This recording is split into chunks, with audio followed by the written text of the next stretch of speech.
Assalamualaikum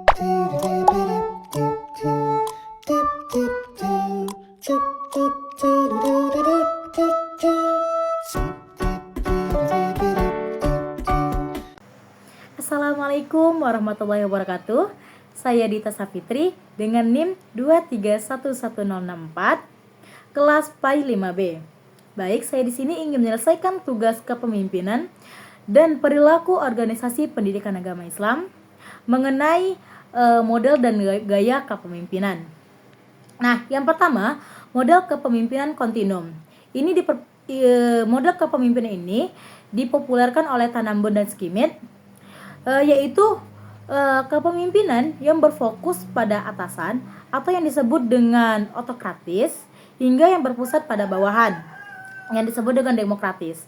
Nah, gaya kepemimpinan yang berpusat pada atasan ini seperti atasan membuat dan mengambil keputusannya sendiri. Nah, gaya kepemimpinan yang berpusat pada bawahan ini seperti atasan mendelegasikan wewenang keputusannya pada bawahan. Nah, yang kedua, model kepemimpinan Ohio. Model kepemimpinan ini berasal dari Universitas Ohio, yaitu kepemimpinan yang berfokus pada dua perilaku. Yang pertama, struktur inisiasi dan struktur konsentrasi. Nah, struktur inisiasi ini berfokus pada peran dan tugasnya, sedangkan struktur konsentrasi ini berfokus pada hubungan antara atasan dan bawahan. Nah, gaya kepemimpinannya ini seperti ini. Struktur inisiasi rendah, perhatiannya rendah. Struktur inisiasinya rendah, perhatiannya tinggi. Struktur inisiasinya tinggi, perhatiannya rendah. Struktur inisiasinya tinggi, perhatiannya tinggi. Nah, yang ketiga adalah model kepemimpinan Likert. Model kepemimpinan ini ditemukan oleh Likert. Dia mengembangkan dia mengembangkan teori dua dimensi yang dimana yang pertama itu adalah orientasi tugas dan individu. Nah, gaya kepemimpinannya ini yang pertama itu ada sistem otoriter. Nah, sistem otoriter ini adalah seperti pemimpin memberikan tugas pada bawahannya, yang dimana dia menjalankan tugasnya itu masih dengan sebuah ancaman dan hukuman. Nah, yang kedua adalah sistem otoriter bijak, yang dimana pemimpin ini masih ingin mendengarkan bawahannya. Nah, yang ketiga ini adalah sistem konsultasi.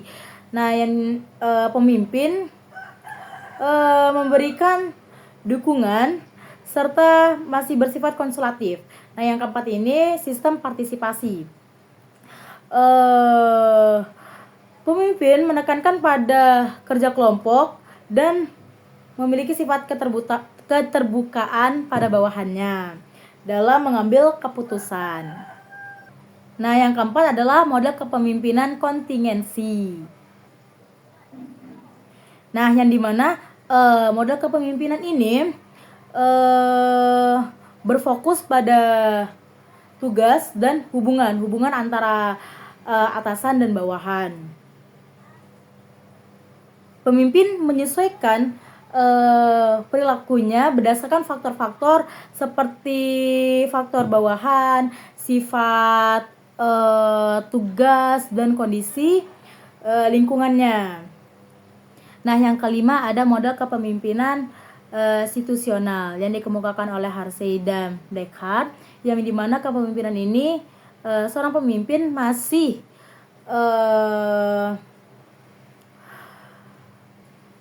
kepemimpinan yang berdasarkan kematangan anggotanya, yang dimana model kepemimpinan ini masih bersifat fleksibel. Nah, gaya kepemimpinan ini pertama ada instruksi, yang kedua ada konsultasi, partisipasi, dan delegasi. Nah, instruksi ini seperti seorang pemimpin memberikan arahan dan dukungan. Nah, kalau yang konsultasi ini memberikan arahan dan sedikit dukungan. Nah, kalau yang partisipasi ini dia memberikan dukungan seperti mengusulkan keputusan bersama-sama, saling tukar ide atau gagasan. Nah, kalau yang delegasi ini memberikan sedikit arahan dan dukungan. Nah, yang keenam ini ada tiga dimensi Redin. Nah, yang dimana model kepemimpinan ini berpengaruh pada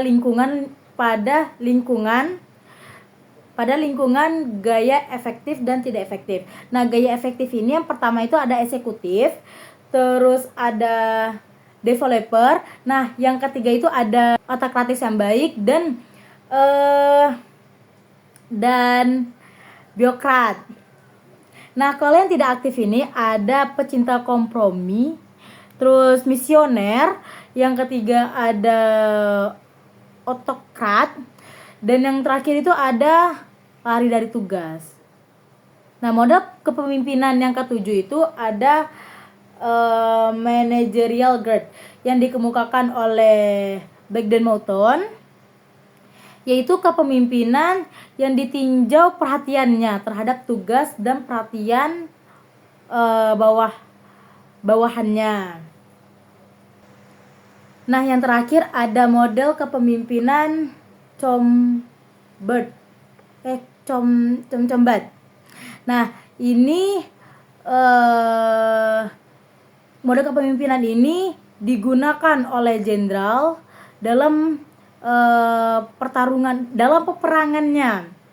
Nah, ini memiliki strategi. Yang pertama, seorang pemimpin itu bersedia menampung resiko, terus sigap bertindak, terus berusaha menjadi berusaha menjadi inovator, dan ingin terus belajar. Terus dia masih memiliki harapan yang tinggi.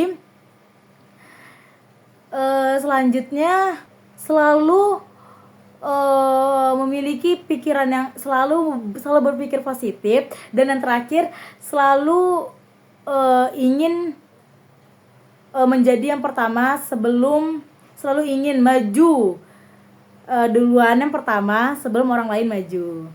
Nah, baiklah, mungkin itu saja materi yang dapat saya sampaikan. Kurang lebihnya saya mohon maaf. Assalamualaikum warahmatullahi wabarakatuh.